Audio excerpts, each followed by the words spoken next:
Shalom, selamat malam Bapak Ibu Saudara yang dikasihi Tuhan Yesus Kristus. Selamat kita berjumpa kembali dalam renungan pada malam hari ini. Kita bersyukur karena Tuhan selalu baik. Kebaikannya tidak dibatasi oleh keadaan dan persoalan kita. Rencana Tuhan indah buat saudara dan saya. Sebelum kita mendengar kebenaran firman Tuhan, mari kita berdoa. Bapa kami yang di sorga, Bapa dalam nama Tuhan Yesus Kristus, Tuhan Allah kami yang hidup dan berkuasa, Tuhan yang sangat baik dan menyertai kami selalu. Terima kasih untuk penyertaan Tuhan dan pertolongan-Mu di sepanjang hari ini yang telah memampukan kami. Kembali saat ini kami mau mendengar sabda firman-Mu. Urapilah kami Roh Kudus supaya kami mengerti dan mentaati akan setiap kehendak-Mu.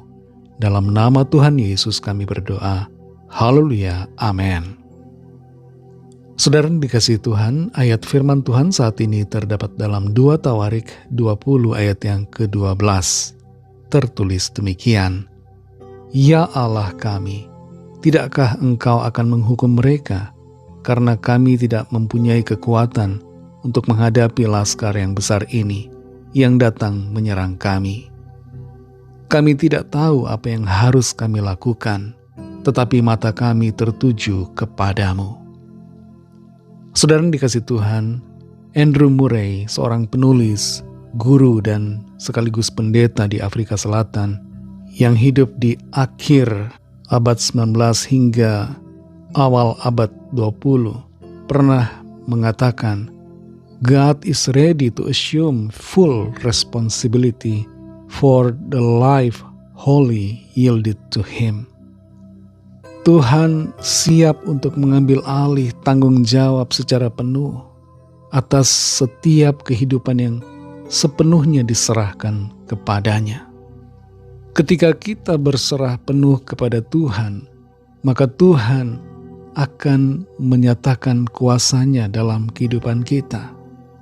Cuma masalahnya kita seringkali mengambil kendali atas hidup kita, merasa kita bisa, padahal sebenarnya kita sudah tidak berdaya.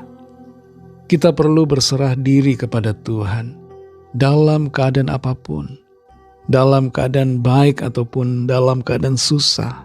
Kita harus dan sudah selayaknya berserah diri kepada Tuhan. Dalam 2 Tawarik 20 ayat 12, khususnya di bagian yang terakhir, di situ dinyatakan, kami tidak tahu apa yang harus kami lakukan, tetapi mata kami tertuju kepadamu. Raja Yosafat dikepung oleh koalisi tentara yang sangat besar jumlahnya. Ada tentara Moab di sana, ada Bani Amon dan orang-orang Meunim. Mereka semuanya datang mengepung Yerusalem. Mereka hendak menyerang dan menghancurkan Raja Yosafat serta seluruh bangsa Yehuda. Secara logika, dalam keadaan seperti itu, Yehuda sudah tamat. Raja Yosafat tidak bisa melakukan apapun, tidak berdaya, dan secara manusia dia sudah akan kalah. Tapi apa yang Yosafat lakukan? Dia datang ke hadapan Tuhan, dia berdoa dan berpuasa, menyatakan kondisi hatinya dan kondisi kehidupannya. Dia katakan, kami tidak tahu apa yang harus kami lakukan, tetapi mata kami tertuju kepadamu. Perkataan dalam doa Yosafat kepada Tuhan menunjukkan keberserahan dirinya kepada Tuhan.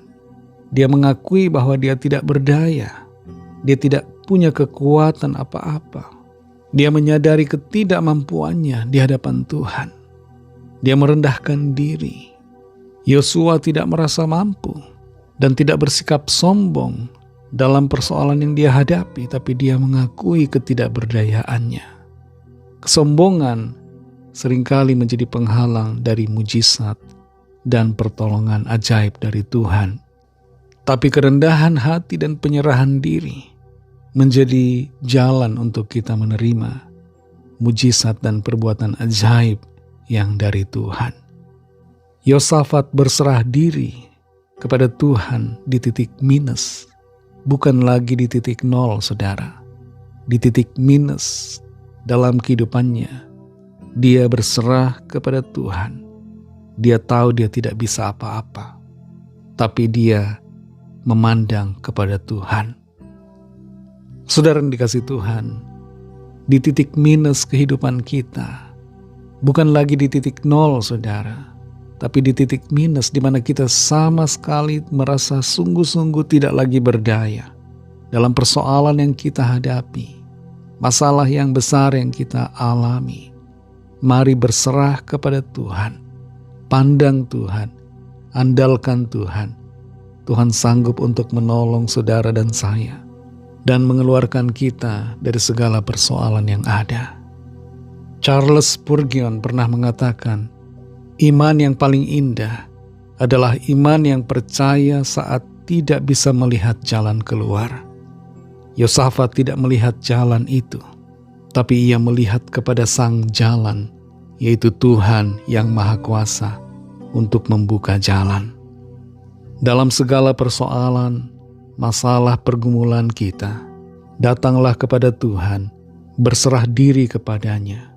Kuasa pertolongan Tuhan pasti akan dinyatakan. Mari kita berdoa. Terima kasih Tuhan Yesus, kami bersyukur untuk berkat firman-Mu. Kami percaya di dalam segala situasi persoalan, keadaan yang kami alami, kesukaran dan kesesakan, masalah sakit penyakit maupun keuangan, pergumulan dalam rumah tangga, pekerjaan, apapun persoalan yang begitu besar, ketika kami berserah diri kepada Tuhan dan merendahkan hati kami di hadapan-Mu, serta mengandalkan-Mu Tuhan, kami percaya Tuhan akan selalu menolong kami, menyatakan karya dan mujizat yang ajaib di hidup kami.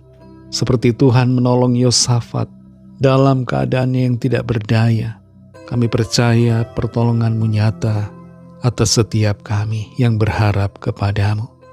Terima kasih Tuhan Yesus untuk firman-Mu yang terus meneguhkan hati kami. Berkati kami di sepanjang malam hari ini, dalam istirahat kami. Berikan kami tidur nyenyak dan bangunkan kembali besok pagi dengan kekuatan baru. Ampuni kami Tuhan akan dosa kesalahan kami, seperti kami juga mengampuni orang yang bersalah kepada kami. Dan pimpin kami jadi sempurna seturut dengan kehendak-Mu. Berkatilah bangsa kami Indonesia dan juga semua bangsa di dunia ini. Berikanlah keamanan, kedamaian, kesejahteraan, dan lawatlah setiap orang dari segala bangsa, supaya mereka percaya kepada-Mu Tuhan Yesus, dan menerima anugerah keselamatan. Tiliklah ya Tuhan setiap permohonan doa yang disampaikan, nyatakan kuasa pertolongan-Mu bagi setiap kami. Kami serahkan semua ke dalam tangan kasih-Mu, dalam nama Tuhan Yesus Kristus, Tuhan dan Juru Selamat kami sudah berdoa dan mengucap syukur. Haleluya. Terimalah berkat Tuhan. Tuhan memberkati engkau dan melindungi engkau. Tuhan menyinari engkau dengan wajah-Nya dan memberikan kasih karunia. Tuhan menghadapkan wajah-Nya kepadamu dan memberikan damai sejahtera. Berkat dan anugerah Allah Bapa, kasih karunia dari Tuhan Yesus Kristus, dalam persekutuan dengan Roh Kudus, menyertai saudara semua, sekarang ini dan sampai Maranatha, Tuhan Yesus datang kembali, dan bahkan sampai selama-lamanya. Dalam berkat nama Tuhan Yesus Kristus, haleluya, amin. Puji Tuhan, saudara yang dikasihi Tuhan, saya percaya firman Tuhan menjadi berkat dan kekuatan buat saudara semua, dan Roh Kudus akan menolong saudara untuk lebih lagi memahami kebenaran firman Tuhan dan hidup selalu dalam kemenangan. Tuhan Yesus memberkati saudara semua. Sampai jumpa dalam renungan yang berikutnya. Haleluya.